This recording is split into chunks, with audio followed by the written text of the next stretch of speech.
y análisis de esa información, digamos, partiendo por esos lentes o esos criterios para poder identificar casos de posible prisión por motivos políticos. Es decir, que estas listas no son fruto de la casualidad, ¿verdad? O información no verificada que nos llega, sino que hay un esfuerzo riguroso y metodológico detrás de cada una de estas listas, ¿no? De verificación y de análisis, de consultas en distintas fuentes, ¿no? A través de entrevistas con familiares, a través de redes territoriales, etcétera, para que pueda resultar en una lista creíble no solamente y validada, no solamente acá en Nicaragua, sino también a nivel internacional. Pero además, ¿para qué, verdad? ¿Para qué nos unimos? ¿Qué movió este esfuerzo? ¿Qué nos ha motivado a todos y todas las personas que somos parte de las distintas organizaciones, de los distintos colectivos que hoy presentamos este esfuerzo? Bueno, nos han unido distintas razones. Uno, la primera razón es que buscamos evidenciar que en Nicaragua existen personas presas políticas. Es decir, nosotras a través de este esfuerzo de actualización de las listas buscamos contrarrestar esa narrativa del régimen que dice que no existen presos políticos y que estas personas que nosotras nombramos y reconocemos como presas políticas no lo son. Entonces nosotros buscamos a través de este esfuerzo riguroso y sistemático contrarrestar esa narrativa oficialista y decir, en Nicaragua siguen habiendo personas presas por motivos políticos. Dos, buscamos contribuir a la dignificación y liberación de estas personas, es decir, no solamente reconocer y evidenciar a nivel nacional e internacional, sino que a través de ese esfuerzo de evidenciar esa realidad, buscamos la liberación de estas personas. Tres, buscamos también informar sobre los abusos de poder y las violaciones a derechos humanos cometidas por el Estado de Nicaragua contra estas personas, que son víctimas de persecución política y encarcelamiento. Y en ese sentido, la prisión política es un abuso de poder, son violaciones a derechos humanos, y nosotras buscamos a través de las listas y a través de estos procesos y de estos esfuerzos de reconocimiento, nombrarlas como tal. Cuatro, que la información, es decir, esta información que hemos logrado sistemáticamente, rigurosamente construir, ¿verdad? Pueda servir para que internacionalmente al régimen de Nicaragua se le pueda hacer escrutinio. Es decir, las organizaciones internacionales, los gobiernos internacionales, etcétera, puedan de alguna forma hacer estas auditorías al régimen de Nicaragua por esta situación, ¿no? Y por estar encarcelando a personas para fines de control social y para fines de criminalizar la protesta social.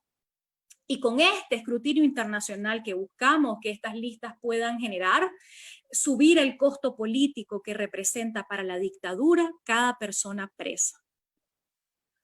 Y finalmente, buscamos que estos esfuerzos sistematizados y organizados que estamos tratando de hacer, ¿verdad? A partir de esta coordinación y este esfuerzo colectivo, puedan, por un lado, servir como marco de referencia, ¿verdad? Del esfuerzo nicaragüense por la liberación de personas presas políticas, pero también para futuros procesos de justicia, verdad y memoria. Es decir, no solamente buscamos la liberación de estas personas, no solamente buscamos la incidencia nacional e internacional en este momento, no solamente buscamos el escrutinio internacional, sino que también este esfuerzo colectivo es una apuesta política por la justicia, para que nunca más en este país haya impunidad, para que nunca más en este país se olvide lo que pasó, y para que se reconozca que en este país hay personas presas políticas y qué fue lo que les pasó, y que estas personas puedan encontrar justicia, ¿verdad? Y que se pueda saber la verdad de lo que ha sucedido. ¿Y quiénes somos, verdad? Las organizaciones que somos parte de este mecanismo, como hablábamos antes, somos organizaciones diversas, ¿verdad? Organizaciones de derechos humanos, de familiares de personas presas políticas, de espacios de documentación y registro, de monitoreo, de abogados y abogadas defensoras de personas presas políticas, de redes de activistas territoriales, digitales. Es decir, es un esfuerzo colectivo. Este esfuerzo no es únicamente desde una organización, desde un espacio, para poder efectivamente garantizar que esto que hoy nos estamos proponiendo, ¿verdad? Que de alguna manera hemos tratado de sostener desde octubre del 2018, pueda efectivamente ser un esfuerzo que contribuya y ponerlo al servicio de todas estas personas que están presas. Entonces implica, ¿no?, el esfuerzo y la articulación de distintas personas. Entonces ahí, ¿verdad?, están las distintas organizaciones de familiares de personas presas políticas, como lo son la Asociación de Familiares de Personas Presas, de Presos y Presas Políticas AFPP, la Asociación de Víctimas de Abril, el Comité de Familiares Pro Liberación de Personas Presas Políticas, el Grupo de Reflexión de Excarcelados Políticos, el Monitoreo Azul y Blanco, la Unidad de Defensa Jurídica, la Unidad de Registro y la Unión de Personas Presas Políticas, y abogados y abogadas defensoras diversas que están organizadas y agrupadas en distintas organizaciones.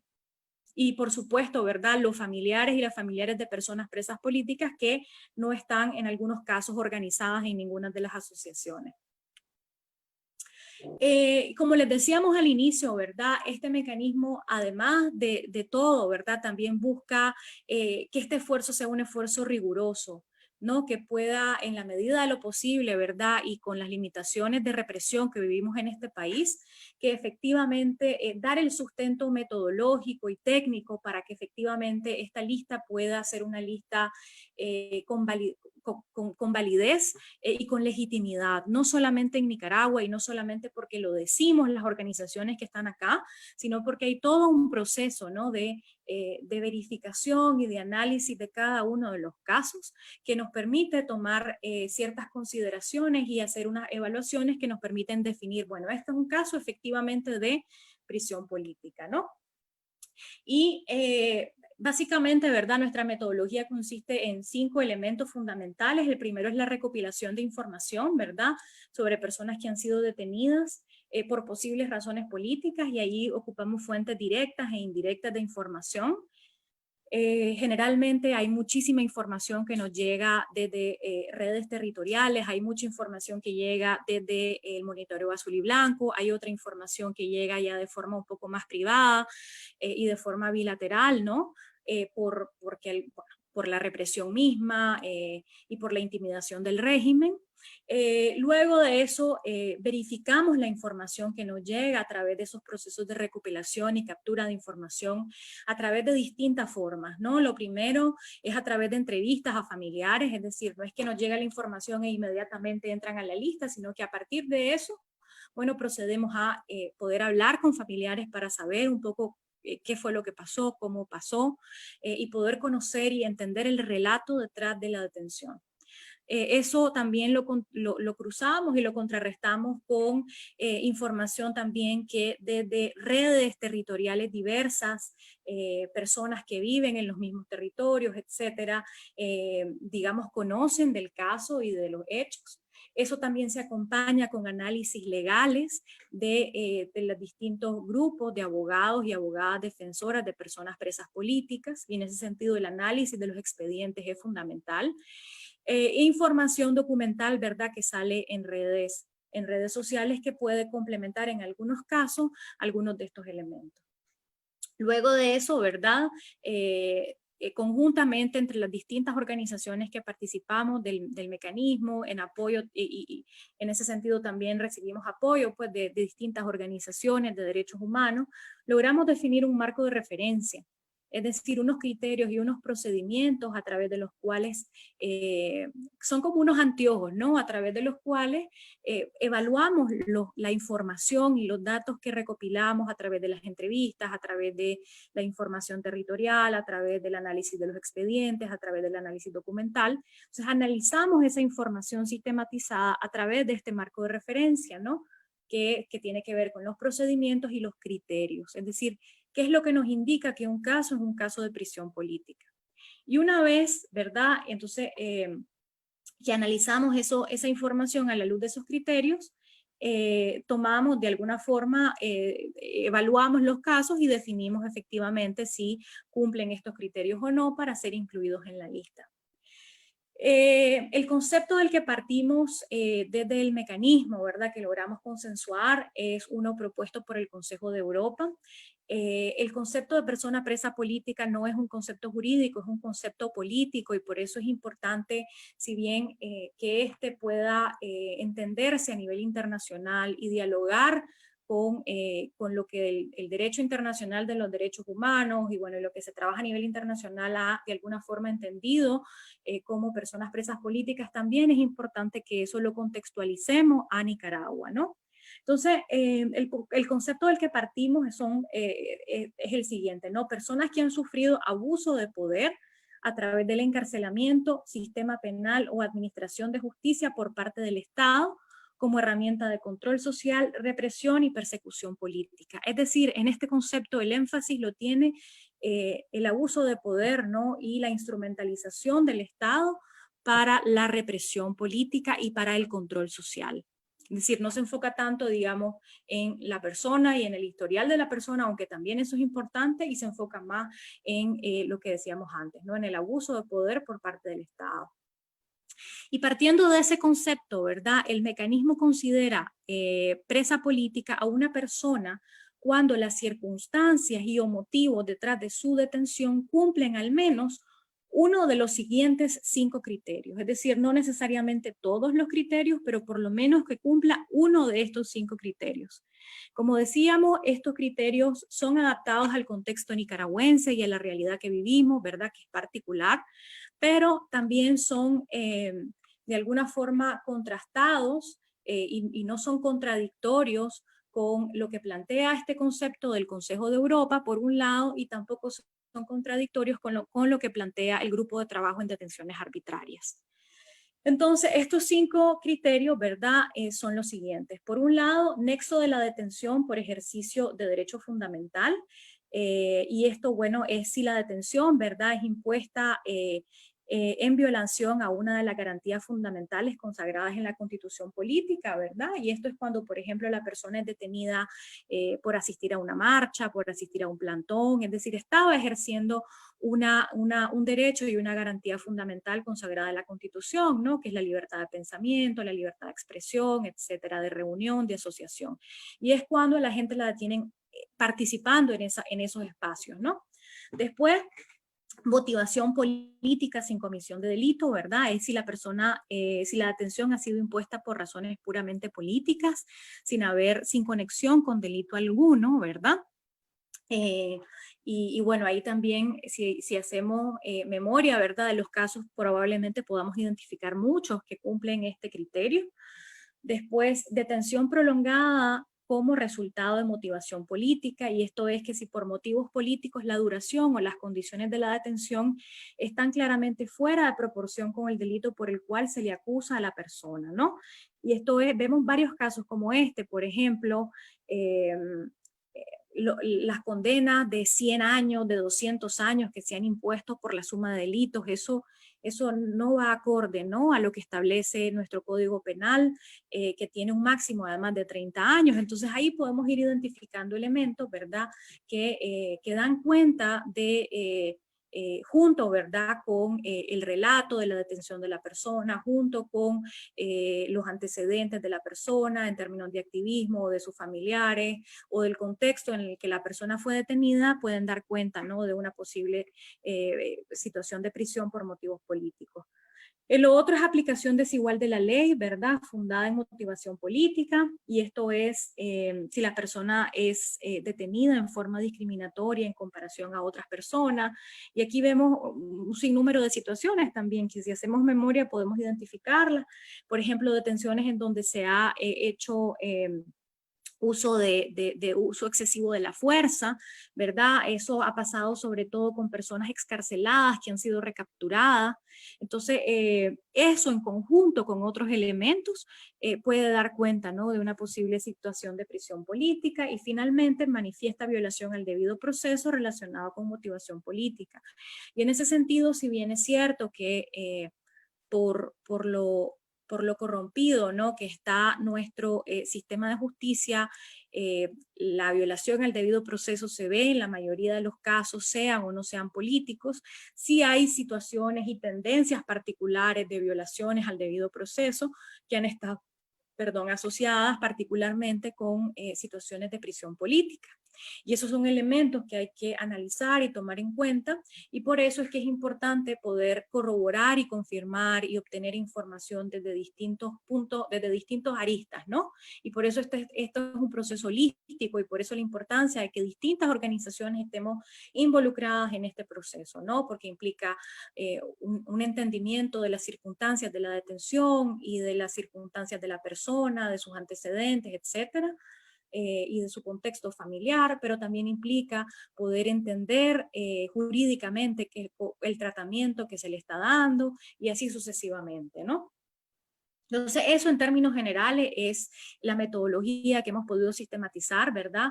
Esto no es algo necesariamente nuevo, ¿verdad? Porque es algo que hemos venido haciendo desde hace ya 2 años. Lo nuevo de esto es que lo logramos escribir, y yo creo que ese es el aporte fundamental que estamos haciendo todas las organizaciones que participamos de este espacio, en conjunto también con otras organizaciones de derechos humanos que nos han acompañado en este proceso, ¿verdad? De poder técnicamente entender, sustentar esto, ¿no? En ese sentido, el MECENI ha sido importantísimo, la Oficina de la Alta Comisionada, para poder de alguna forma poder construir, ¿no?, criterios claros para esta metodología. Y la experiencia también, pues, de estos 2 años de trabajo, que la logramos escribir, sistematizar, y hoy la ponemos al servicio, ¿no? Y la compartimos con la sociedad nicaragüense, pues, y con la comunidad internacional. Además de esto, hoy quisimos de forma general, ¿verdad?, poder presentar algunos datos históricos generales preliminares de esta sistematización, ¿no? Al inicio decíamos que a partir de las listas hemos logrado reconocer al menos 1000 casos de personas presas políticas en Nicaragua, y hoy pues queremos presentar algunos datos históricos de ese conjunto, ¿no?, de personas. Estos son datos preliminares, ¿verdad? Todavía estamos haciendo pues curando algunos datos, ¿no?, algunos ajustes, pero pues estos pueden ser datos preliminares. En términos generales, la edad promedio de las personas presas políticas en Nicaragua desde el contexto, ¿verdad?, desde abril del 2018 ha sido de 31 años. El tiempo promedio en prisión que ha pasado la gente desde abril del 2018 ha sido 222 días de prisión, esos son más de 7 meses, y el tiempo promedio sin que una persona haya sido presentada ante la orden de un juez es de 23 días.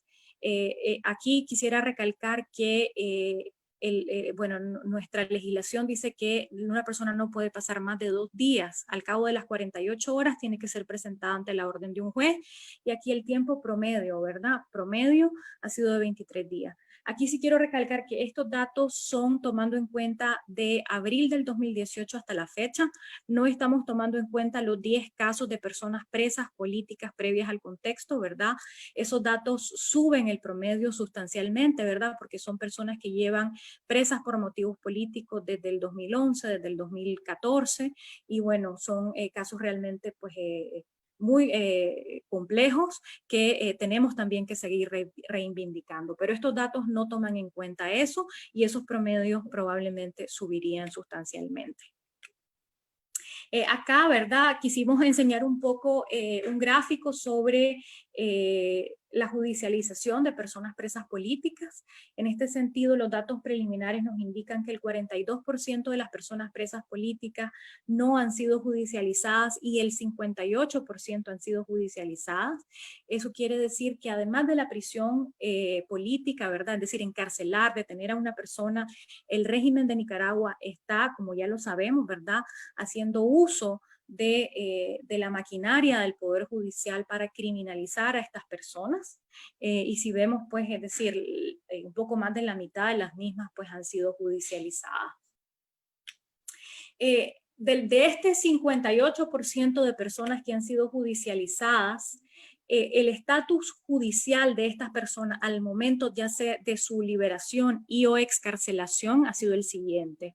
El 54% de estas 58% de personas salió siendo procesada, ¿verdad? No estaban condenadas, y el 46% de estas personas sí estaba condenada a la hora o al momento de su liberación y o excarcelación. Bueno, acá en términos de porcentaje de personas presas políticas según género, el 90% han sido hombres y el 10% han sido mujeres. De este 10%, este 10% incluye 6 mujeres trans que han sido presas políticas. Y finalmente, la distribución geográfica, ¿verdad? El 35% de las personas presas políticas son originarias de Managua, ¿verdad? El 9% de León, el 15% de Masaya, el 10% de Carazo y el resto del país, valga la redundancia. Adicionalmente, quisimos presentar algunos datos particulares, preliminares también sobre personas escarceladas. Desto lo quisimos hacer por la situación, digamos, particular de vulnerabilidad que están viviendo las personas excarceladas, que desde el inicio de los procesos de excarcelación que se dieron a principios del 2019, ha sido, digamos, el sector de la población más, digamos, sujeto a represión política, a hostigamientos, a persecución, incluso pues a recapturas, ¿no? Y por ende creemos que hay una particular vulnerabilidad en este grupo y por ende quisimos presentar algunos datos para dar cuenta de esa situación. Esto se da a través de una encuesta que se hizo a 180 personas excarceladas y bueno, queremos presentar algunos de estos datos. El nivel de escolaridad de las personas excarceladas encuestadas, ¿verdad? Es el siguiente: el 25% de personas excarceladas que encuestamos, ¿verdad? Tenía la secundaria incompleta, el 27% universidad incompleta y el 17% universidad completa.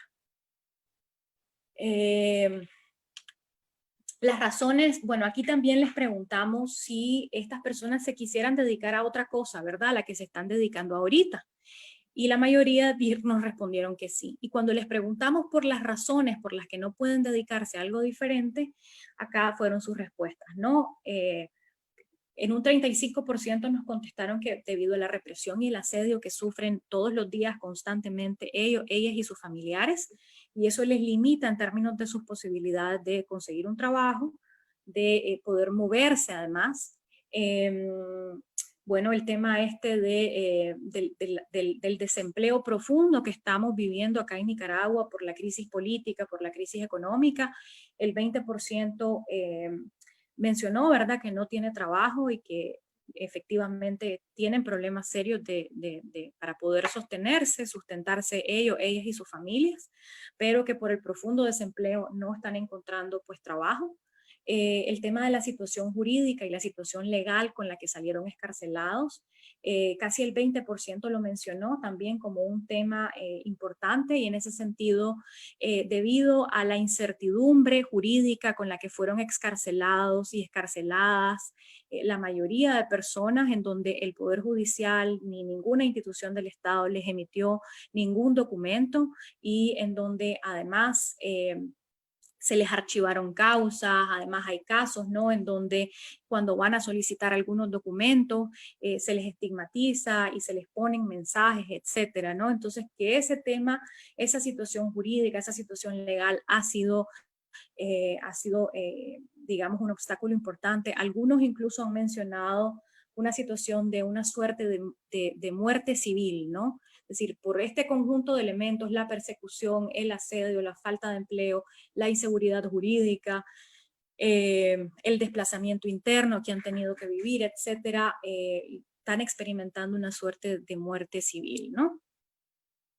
Las principales estrategias de persecución usadas por el régimen para hostigarlos, bueno, uno, el hostigamiento y la vigilancia en sus casas constantemente. Bueno, la verdad es que se reciben casi todos los días, ¿no?, desde los distintos espacios, desde el monitoreo azul y blanco, etcétera, reportes de muchos escarcelados que constantemente reportan patrullas fuera de su casa, que reportan pues vigilancia, toma de fotos, etcétera. Entonces casi que el 42% de personas escarceladas encuestadas mencionó esto. Después el tema de la persecución, ¿verdad? Cómo los van a ciertos lugares y pues la gente, policías civiles, policías vestidos de civil o civiles armados les persiguen y les siguen a donde van. El tema de la intimidación, ¿verdad? A través de la toma de fotos, etcétera, pero también en las redes sociales, etcétera, ¿no? Eso es lo que mencionan como las principales estrategias de persecución. El tema, también mencionan el tema de la salud, los problemas de salud asociados, ¿no?, a todas las circunstancias que vivieron durante sus periodos y sus estancias en la cárcel, ¿verdad? Entonces sus circunstancias de salud luego de la excarcelación pues es un problema fundamental. Un porcentaje importante, ¿no? Mencionaron lesiones, problemas neurológicos, problemas odontológicos y de visión, problemas de tiroides, problemas del sistema digestivo, del sistema respiratorio, secuelas psicológicas, ¿verdad? Y lesiones psicológicas, ¿no? Y esto provocado por los malos tratos y por las torturas y por las situaciones precarias de reclusión y detención que se viven dentro de las cárceles y de las estaciones de policía. Bueno, eso en términos generales, ¿verdad? Estos son algunos datos, ¿verdad?, que les queríamos presentar, producto del trabajo de estos 2 años, y son datos preliminares, nuevamente lo menciono. Y finalmente, ¿verdad?, antes de seguir con el resto del evento, les quisiéramos presentarles esta página web, ¿verdad?, que es el producto de este esfuerzo. Está algunas partes de esta página web están todavía en construcción, pero la idea es que puedan acceder a ella, ¿no? Y que aquí se pueda ir poniendo la información correspondiente a la situación pues, de personas presas políticas, ¿verdad? Acá en Nicaragua, 83 personas presas políticas de abril del 2018 y 10 personas presas políticas antes del contexto, ¿no? Sí. Después acá están las cifras nuevamente, ¿verdad? Algunas noticias. Aquí las organizaciones que son parte del mecanismo. Perdón, esa cifra que leí no era la correcta, disculpen. Sí, y aquí, ¿verdad? La idea es que puedan encontrar las distintas listas de personas presas políticas desde octubre del 2018 en PDF para que las puedan descargar. No, perdón, ¿dónde está? Sí, aquí está, disculpen, para que las puedan descargar, ¿verdad? Aquí está la de agosto, la que vamos a publicar hoy, ¿verdad? Y así sucesivamente. Aquí va cronológicamente, en orden ascendente, todas las listas hasta octubre del 2018 que se han publicado, ¿verdad? Para que estén disponibles y todos ustedes y todas ustedes puedan hacer uso de esta herramienta. Y aquí, esto sí está en construcción, ¿verdad? Pero lo vamos a enseñar rápidamente, una lista interactiva del historial de personas presas políticas, y la idea es que ustedes aquí puedan buscar el nombre de la persona que desean pues, ver, ¿no? Y aquí fecha, apellido, municipio, departamento, identidad de género, edad al momento de la detención, fecha de excarcelación y o liberación, ubicación al momento de la excarcelación y liberación y el estatus judicial. Y pues aquí pues la idea es que ustedes puedan buscar y pues tener aquí los datos que necesitan. Acá detallamos un poco la metodología de trabajo, ¿verdad? Que es la que ya explicamos anteriormente con los criterios, ¿verdad? Algunas últimas noticias sobre personas presas políticas y esto ya es una explicación pues más sobre el mecanismo, ¿no? Que también es lo que acabamos de presentar, y sobre las organizaciones que somos parte del mecanismo. Acá para que ustedes puedan contactarnos si es de ser necesario, y para hacer sus denuncias. Si alguien quiere hacer una denuncia, ¿verdad?, de una detención, de una situación pues que quieran que se pueda investigar, pues aquí también lo van a poder hacer. Bueno, eso.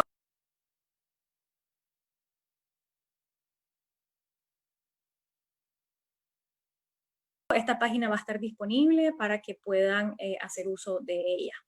Y bueno, ahora doy la palabra pues perdón, un momentito. Sí, esto, ya. Gracias. A continuación, las y los familiares presentes nos expondrán la lista de personas presas políticas actualizada al 4 de agosto.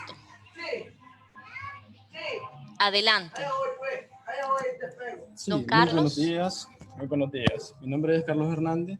Soy hermano, soy familiar y representante del preso político Edwin Antonio Hernández Figueroa, quien se encuentra detenido desde el 10 de junio del año pasado. Bueno, a continuación, la lista de informes preliminar de personas presas políticas al 5 de agosto de 2020.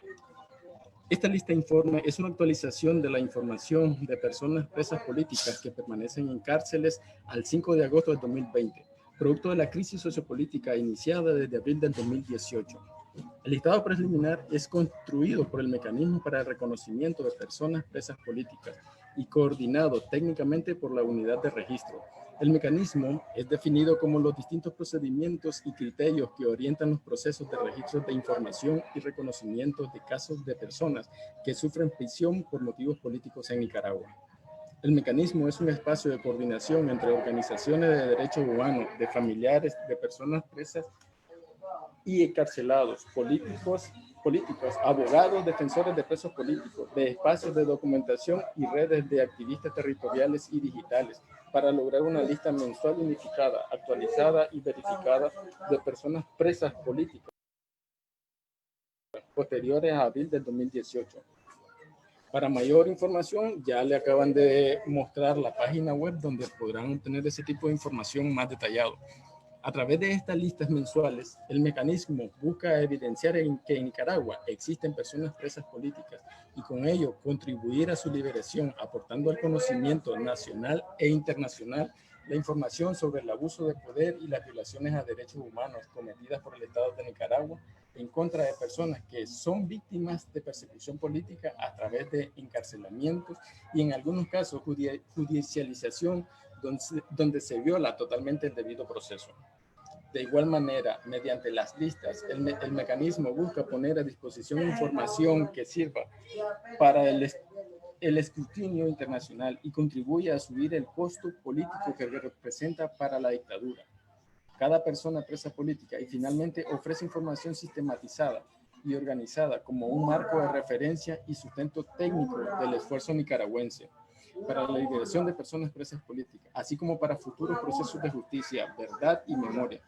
Cabe destacar que estas listas se construyen dentro de las limitaciones que enfrentamos en Nicaragua en cuanto al acceso a la información, por lo que el número reflejado en ellas pueden ser mayores, así como pueden contener un margen de error.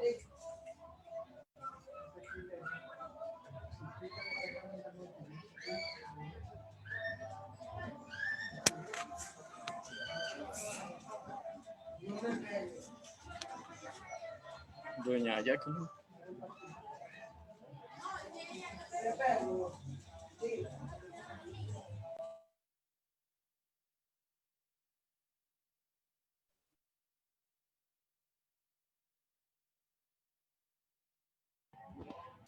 ¿Me escuchan? Doña Jacqueline.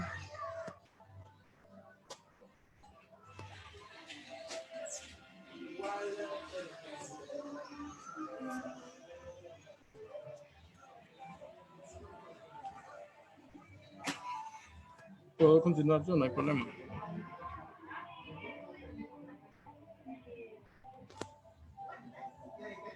Está bien, don Carlos. Puede continuar. Detenciones ocurridas entre el 4 de mayo, fecha de la última lista publicada.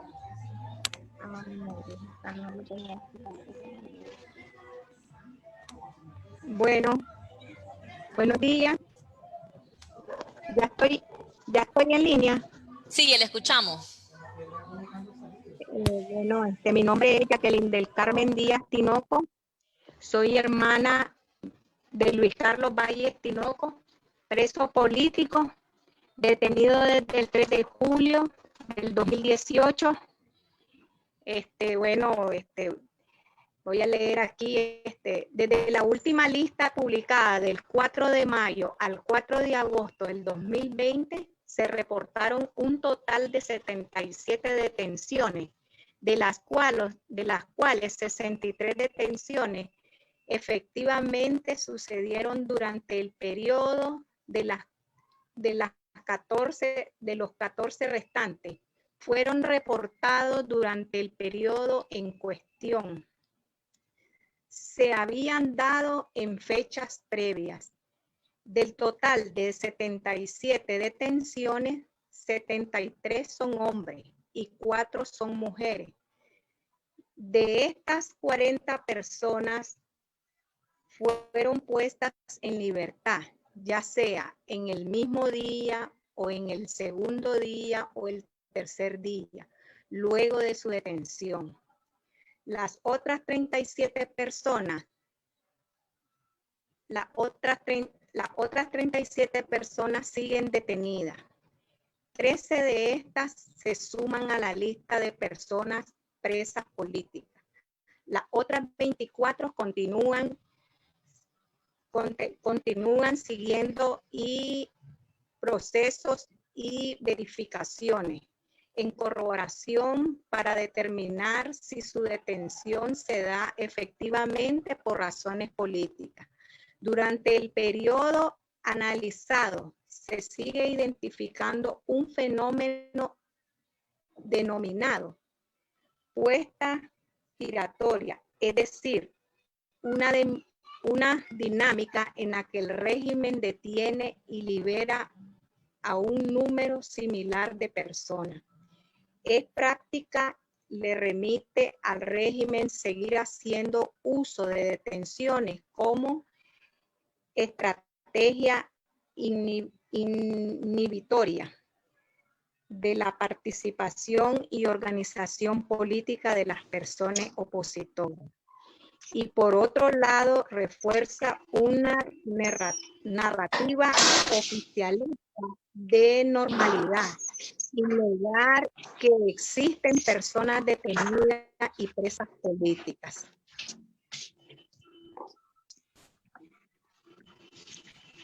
¿Eso?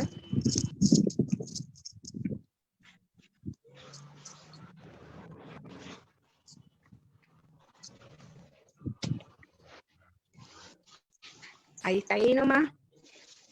¿Aló? ¿Sí? ¿Me escucha? Buenos días, soy Telma Montenegro,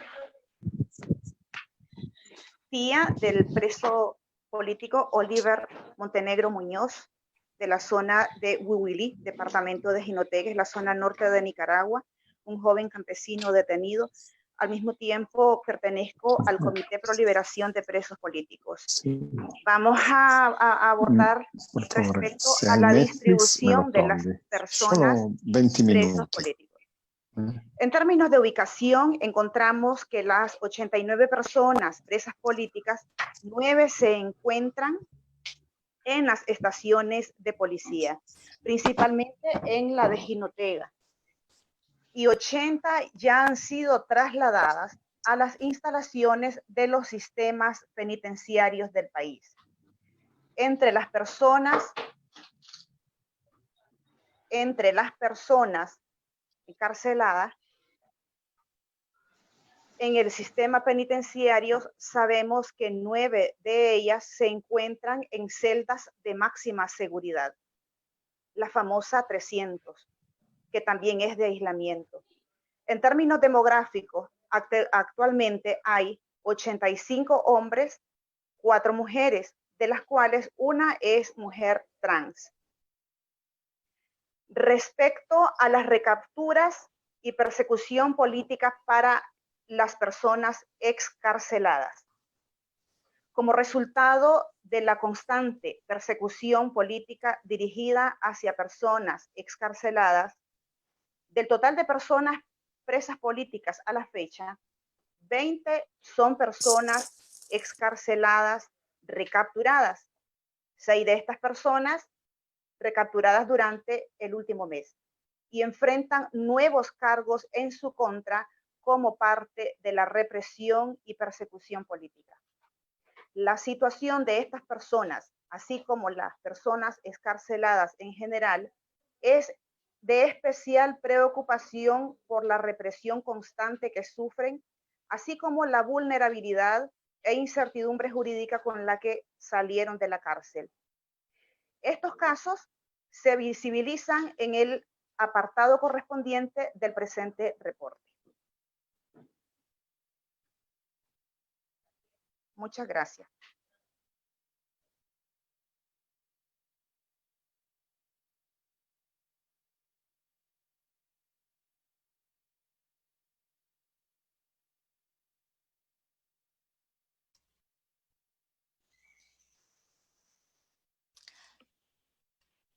Muchas gracias. Luego de esta explicación de lo que significa el mecanismo y de la lectura de la lista de presas políticas al 5 de agosto del 2020, queremos dar inicio a un panel de discusión para conversar sobre este mecanismo y sobre la importancia de la creación de las listas de personas de presas políticas. Quisiera, de manera particular, desde su experiencia, si doña Telma nos podría comentar qué ha significado para usted esta creación de estas listas de personas presas políticas, sobre todo en el caso particular de su hermano que está preso. Claro que sí. En primer lugar, como una de las familias más perseguidas, una de las familias campesinas más perseguidas del norte de Nicaragua, y la persecución y represión en todas las formas, asesinatos, amenazas de muerte, presos, de todo, ¿verdad? Expropiaciones también, con asedios constantes. El trabajo con este tipo de procesos nos ha ayudado al reconocimiento de los presos políticos como tal. La identidad, esa categoría de ser presos políticos. Y con ello, pues la visibilización de estas personas a quienes se les está vulnerando un derecho muy sagrado como lo es su libertad. Esto a su vez está ayudando a la denuncia, a divulgar, a vencer el miedo para no callar y decir la verdad. Al mismo tiempo, nos ha permitido como familiares de personas secuestradas y como víctimas de la represión organizarnos. Y con esto, pues, se ha logrado la obtención de apoyos de organizaciones de derechos humanos, de defensores, de abogados defensores de los derechos humanos, el trabajo en red, porque nos ha permitido organizarnos con las diferentes familiares o madres de presos políticos del ámbito nacional. Y eso nos está ayudando para fortalecer la lucha, porque el trabajo en redes fortalece la lucha por la liberación de todos los secuestrados políticos, que es el propósito principal. Asimismo, el mantener este tipo de registros de manera actualizada nos va a ayudar, y es una esperanza que tenemos en cuanto a la documentación de las arbitrariedades. Esto es muy importante en términos de derechos humanos porque como nicaragüenses que somos víctimas de la represión de esta tiranía, nosotros tenemos la esperanza en un futuro poder tener justicia, la reparación demanda de esa memoria histórica que constantemente estamos hablando. Entonces necesitamos, y es muy importante mantener expedientes, el registro por cada uno de los secuestrados políticos con nombres y apellidos sobre esos funcionarios que están cometiendo esas arbitrariedades. Muchas gracias. Muchas gracias, Telma. Don Carlos, desde su experiencia, para usted, ¿qué ha significado? Y si nos puede comentar cuál ha sido el mayor reto que has tenido durante este periodo para la creación de estas listas. Ok, buenos días. Bueno, en primer lugar, comparto con la opinión de doña Telma. Esta es una herramienta. Lo que es la publicación y elaboración de este listado de presos políticos es una de las herramientas más importantes que, como familiar en lo particular, es una de las herramientas, como decía, principal para demostrar y para visualizar a cada uno de los presos políticos que hay acá en Nicaragua. No solamente se visualiza acá en solo a la ciudadanía nicaragüense, sino que también a la comunidad internacional, así se lleva un control acá interno a Nicaragua sobre las cantidades de personas que el régimen sandinista ha estado violentando, no solo los derechos constitucionales, sino que los derechos humanos y los derechos como toda persona, como todo ciudadano deben ser respetados. En lo particular, el reto más fuerte que nosotros hemos enfrentado en lo que es la elaboración de este listado es lo que a cada nicaragüense sufre acá en Nicaragua, una represión constante, un asedio constante, no solo a diferentes tipos de personas o familiares de presos políticos, sino que en general, acá toda la ciudadanía nicaragüense tiene prácticamente prohibido a expresarse libremente. Nosotros como nicaragüenses, nosotros como trabajadores del mecanismo para obtener la información y elaborar este listado, hemos tenido muchas dificultades para obtener la información por el mismo temor que muchas personas tienen, porque la policía constantemente anda detrás de todo aquel que dé algún tipo de información. Y no solo la policía, está evidenciado que también existen grupos paramilitares, ya sea de civiles armados y no armados, porque ejercen otro tipo de funciones. Ese es un reto muy grande para nosotros al elaborar este listado, porque el asedio constante es demasiado fuerte. Sinceramente, el gobierno tiene mucho interés en presionar a cada uno de los nicaragüenses y en especial a los familiares de cada uno de los presos políticos. Así es, no es un trabajo fácil, sobre todo en las condiciones que vivimos en Nicaragua. Hay una persecución constante, como ya comentabas. Y ante esto, tal vez doña Jacqueline nos puede comentar un poco cuál ha sido su experiencia en esta construcción, y si tenemos también, porque vemos que siempre hay como similitudes, ¿verdad? ¿Cuáles son esos patrones que se repiten? Y le damos la palabra a doña Jacqueline. Tal vez nos cuente un poco cuál ha significado la lista de las personas presas políticas para usted.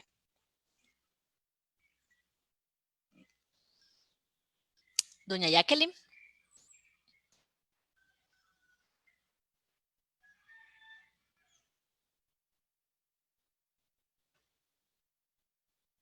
Creo que estamos teniendo problemas de conexión. Si quieren pasamos a la otra parte del panel. Y era estas listas, este mecanismo que ahora está creando, significa también una proyección hacia afuera del país de lo que está pasando en Nicaragua, y también para dar información más detallada sobre qué violaciones se están dando en temas de derechos humanos. Y en este sentido, nosotros tenemos acá de panelista a Roberto Sogus, coordinador del equipo para Nicaragua de la Oficina Regional de la Alta Comisionada de las Naciones Unidas para los Derechos Humanos para América Central, y nos gustaría conocer su opinión. ¿Qué elementos aporta esta metodología sistematizada por organizaciones nicaragüenses al debate nacional e internacional sobre el tema de la prisión política? Muchas gracias, Roberto. Bueno, muchísimas gracias para permitirnos participar. Y bueno, yo empezaría con subrayar cómo, digamos, por ejemplo, por la Oficina de la ONU Derechos Humanos, el mandato de protección y promoción de los derechos humanos se compone de varios elementos, ¿no? Un monitoreo de la situación, la parte que se llama asesoría técnica, que se basa, el monitoreo permite identificar un problema. La asesoría técnica digamos, son actividades que tratan de mejorar la situación, de generar cambios positivos, y también cooperación técnica, que es un poco el mismo nivel de actividad un poco más intensificado. Entonces, decir que en principio, por lo que se refiere precisamente a las personas detenidas de manera arbitraria en el contexto así de las protestas, la información que ha venido de la sociedad civil en sus distintas componentes ha sido absolutamente clave para la realización del mandato de la oficina. Ha sido clave desde un primer momento para ayudar a dimensionar e identificar los patrones de violaciones de derechos humanos que se estaban dando. Y ha sido clave para lograr formular las recomendaciones que tanto la oficina como la alta comisionada han hecho en sus informes exhaustivos publicados respectivamente en agosto de 2018, en septiembre de 2019. Ahí yo quiero subrayar que hay recomendaciones explícitas para poner fin a todas las detenciones arbitrarias y liberar todas las personas que se encuentran privadas de libertad en el contexto de la protesta. Y por contexto de la protesta o por manifestar opiniones críticas con el gobierno. Y digamos, incluso hace poco menos que un mes, perdón, la alta comisionada en su actualización oral ante el Consejo de Derechos Humanos volvió a reiterar esta recomendación de liberar a todas las personas. Eso no sería posible sin la continua alimentación que recibimos por parte de las organizaciones de la sociedad civil ahí y ahora del mecanismo. Yo también quiero subrayar que desde marzo de este año, precisamente las organizaciones que están trabajando, estos listados, etcétera, con las cuales siempre hemos mantenido relaciones, pero en particular nos han pedido, digamos, de proporcionar asistencia técnica precisamente no la construcción, porque esta ya venía construida, pero digamos así,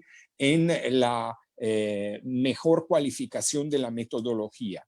Y yo, bueno, aparte de que ha sido un proceso muy enriquecedor, porque no ha sido solo un debate, no han sido debates así teóricos, sino han sido también discusiones de casos con las personas, han sido compartir las amenazas, los temores que el señor Carlos, que me ha precedido, precisamente estaba mencionando. Entonces, este proceso muy rico en el cual nos ha permitido participar, yo creo, ahí le rescataría, y que ha llegado ahora con la constitución del mecanismo a una etapa importante, yo ahí rescataría tres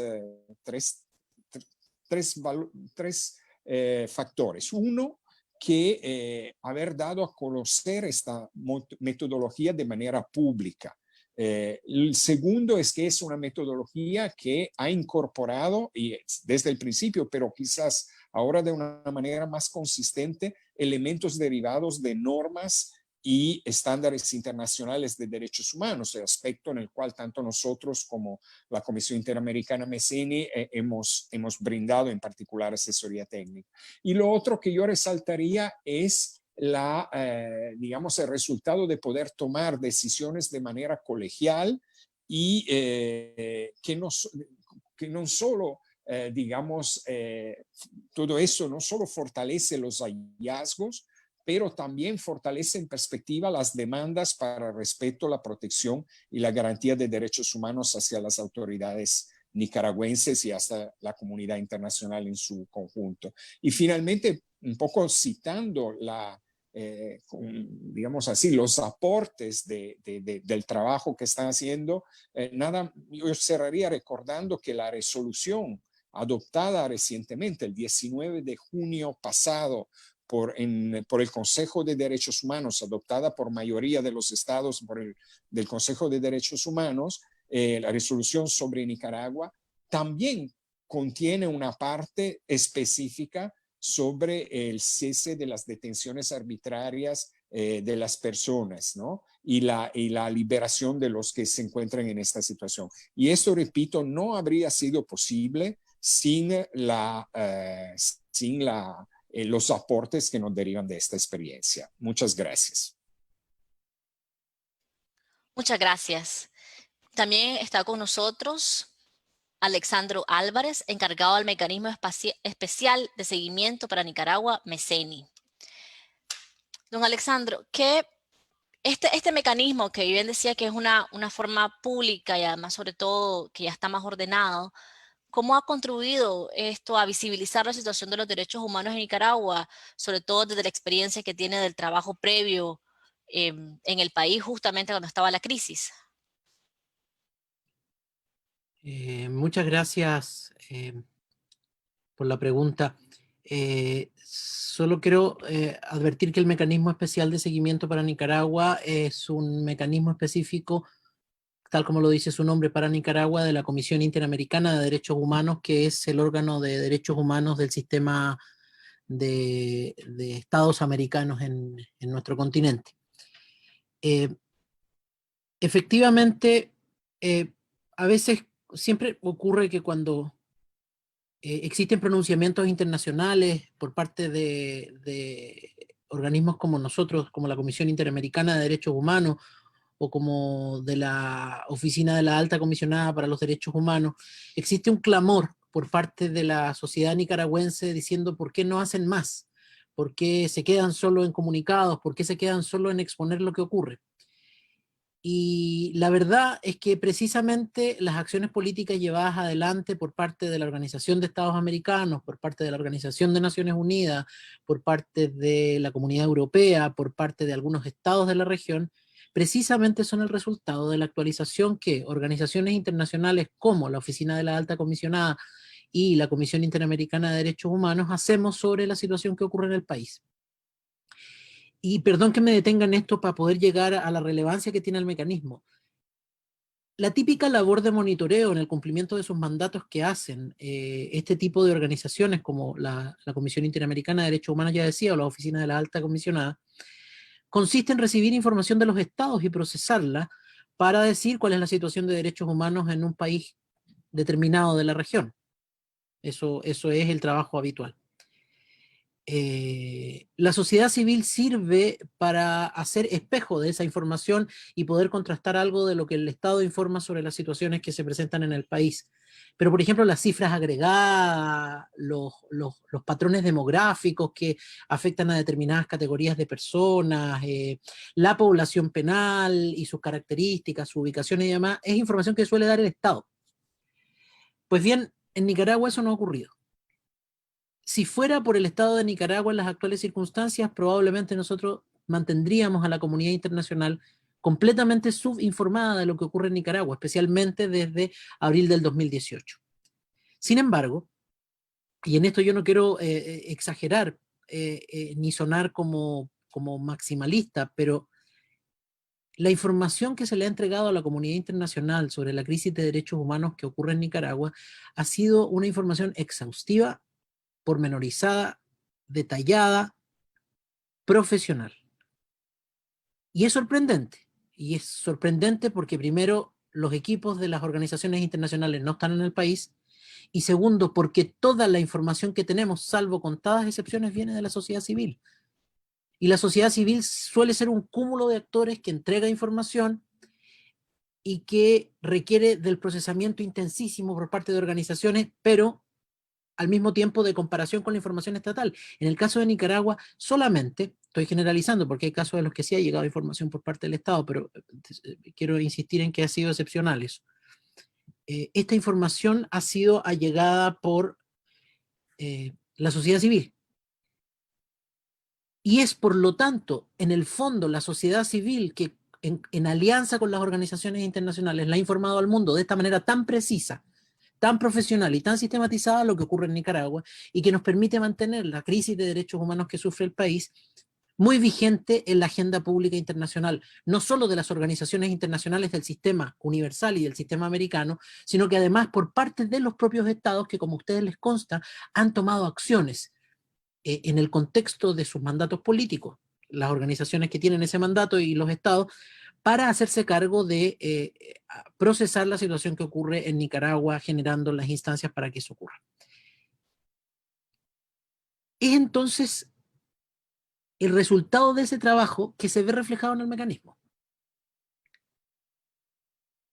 Es información que no hace distinción por organización, que no hace distinción por sector del territorio del país, sino que es una articulación que ha permitido entregar información general y agregada, como dicen los economistas, es decir, de toda la situación de Nicaragua, y hoy día nosotros podemos describir la situación de prisión política en el contexto de la crisis de derechos humanos a partir de esta información que en colaboración con las organizaciones de la sociedad civil, o sea, que en colaboración con las organizaciones internacionales ha preparado la sociedad civil nicaragüense. Eso es el mecanismo. No, yo no creo exagerar cuando digo que la labor de la sociedad civil en el caso de la crisis nicaragüense en relación con el registro de las violaciones a los derechos humanos que están ocurriendo en el país en el contexto de esta crisis de derechos humanos es de características históricas. Probablemente en unos años más vamos a tener la perspectiva para contrarrestar esta afirmación que estoy haciendo, pero resulta bastante evidente que la acción de la sociedad civil en Nicaragua para registrar lo que ha ocurrido en la crisis es de características históricas. Yo quiero, en nombre de la Comisión Interamericana de Derechos Humanos, agradecer eso, celebrarlo y señalar que esto se erige como un factor muy importante para las experiencias que siguen de trabajo con la sociedad civil, no solo en Nicaragua, sino que en toda la región. El modelo que se usa de trabajo con la sociedad civil nicaragüense está constituyéndose poco a poco en un modelo, al menos dentro del sistema americano, para trabajar con las sociedades civiles de otros países. Por lo tanto, ustedes, a través de este mecanismo, entre otras cosas, entre otros trabajos que están haciendo, están constituyéndose en un ejemplo para la región sobre cómo se trabaja en derechos humanos desde la perspectiva de la sociedad civil, y eso es necesariamente un avance, es evidentemente un avance en materia de derechos humanos. Quiero decir además que en relación con la prisión política, hay probablemente van a haber novedades en términos del cambio de estándares internacionales, porque los estándares hoy día son superiores a los que eran en otras experiencias de grandes procesos de prisión política en la región y eventualmente en el mundo.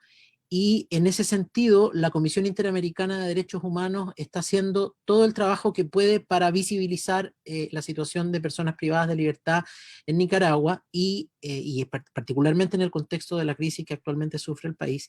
Y en ese sentido está publicando en un tiempo muy breve más un trabajo relacionado con el levantamiento de información sobre personas privadas de libertad en el contexto de la crisis, porque probablemente esto va a tener una atención por parte de la comunidad de derechos humanos tan intensa como la que va a ocurrir respecto de otros patrones de violaciones a los derechos humanos, como el desplazamiento interno y externo, como las ejecuciones extrajudiciales, que por supuesto no pueden quedar en la impunidad y queda mucho trabajo por avanzar en la administración de justicia en esos casos, como la exoneración de cientos de personas de sus trabajos por razones políticas en el contexto de la crisis y de estudiantes desde las universidades nicaragüenses. Así que yo no tengo más que agradecer ese trabajo y creo que lo que queda de aquí en adelante es solo perfeccionar estas maneras de levantar información para poder ir sistematizando y convertir a la sociedad civil en un actor de la comunidad internacional de derechos humanos mucho más activo que lo que ha sido hasta ahora. Y en eso el mecanismo es una demostración señera de esas posibilidades. Muchas gracias. Muchas gracias. Realmente que a todos nos ha sorprendido cómo inmediatamente la sociedad civil se lanzó a apoyar, a buscar cómo poder sistematizar y cómo poder tener información de lo que estaba pasando en el país y cómo levantar más datos sobre cada preso sin antes conocer las normas o los estándares. Fue una manera voluntaria y que ese trabajo voluntario se ha traducido en estos 2 años a este mecanismo que se tiene ahora más documentado, un mecanismo que nos da la posibilidad de tener un orden y también algo que pueda servirnos para estandarizar todo el trabajo que se ha elaborado en este tiempo. Doña Jacqueline, nos gustaría si nos puede comentar ya para finalizar, y también es una pregunta para todos, ¿qué retos enfrenta en un espacio de esta naturaleza en el contexto actual de Nicaragua? Y sobre todo, siempre son bienvenidas las recomendaciones en base a estos retos, ¿verdad?, que tenemos. Doña Jacqueline. Bueno, yo agradezco, ¿verdad?, todo el esfuerzo que están haciendo. Me parece un éxito esto del listado, de la suma de los presos políticos, porque, bueno, el gobierno dice que no hay presos políticos, y sí hay presos políticos, y es una buena acción, ¿verdad?, la que están haciendo, de siempre estar verificando y tomando en cuenta de que siempre hay presos políticos y siguen sumándose más presos políticos, porque si miramos, pues, ellos sigue la policía hostigando, no dejan en paz, ¿verdad? Aún así los que han sido han sido puestos en libertad, pues siguen siendo asediados, o unos son ya capturados nuevamente. Y bueno, para ellos dicen de que no hay presos políticos, y sí sabemos de que hay presos políticos, y todo el pueblo de verdad de Nicaragua y tanto los internacionales también saben de que sí son presos políticos. Sí, muchas gracias. Muchas gracias, doña Jacqueline. ¿Alguno de los presentes quisiera también contestarnos?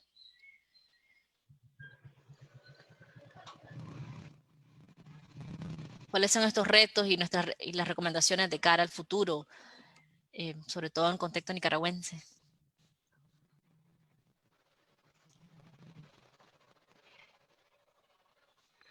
Doña Sí, Telma había levantado... ¿Sí?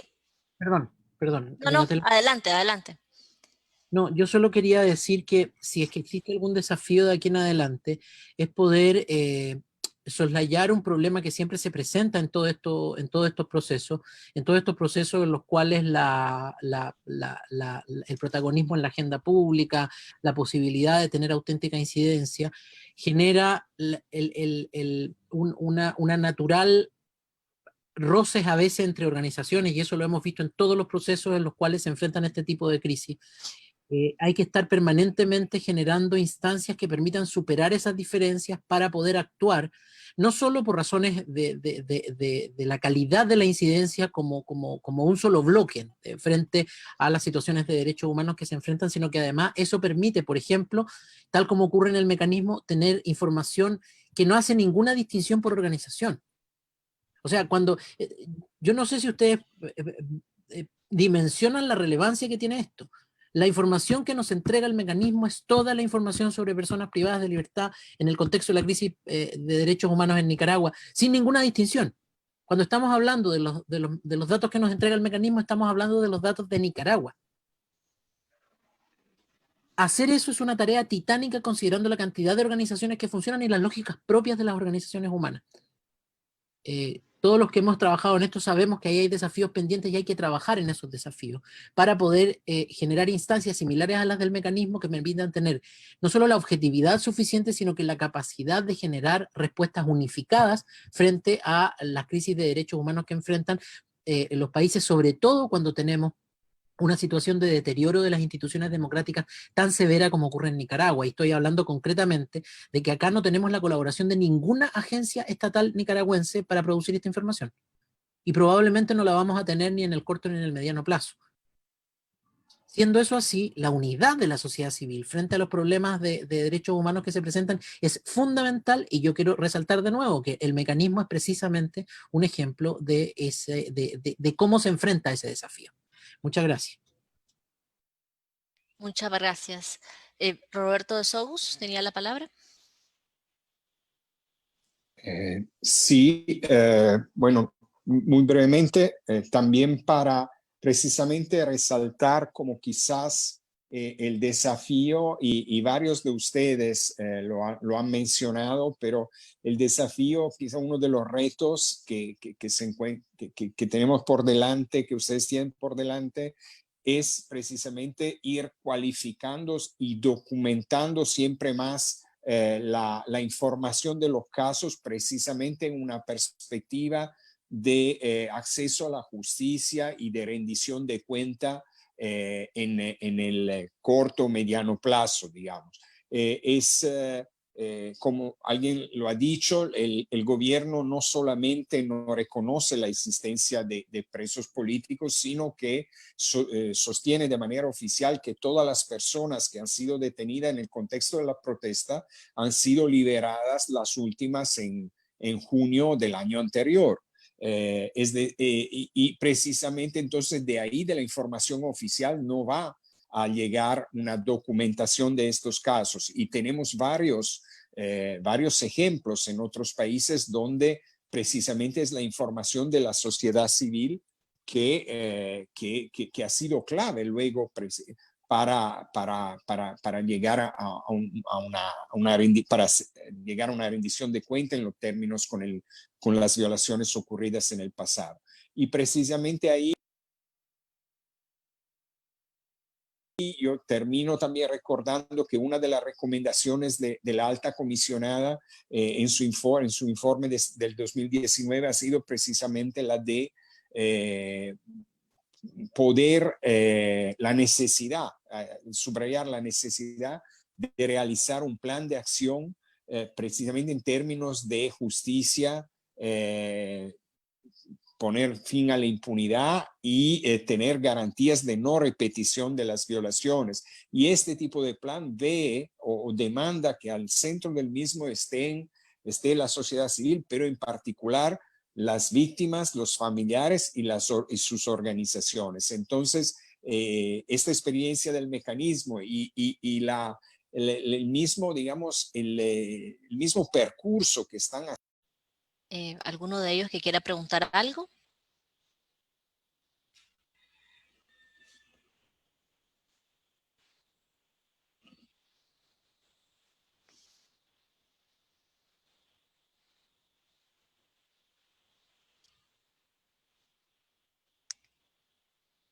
Tenemos una pregunta desde el Facebook que nos decían: ¿cuáles son los parámetros para clasificación de reo político y en base a qué convenios, tratados o acuerdos internacionales se ampara esta clasificación? ¿Alguien del mecanismo que quiera contestar? Hola, buenos días. Sí, bueno, como planteábamos, son un conjunto de 5 criterios que parten, ¿verdad?, de, por un lado, este concepto, ¿no?, del Consejo de Europa,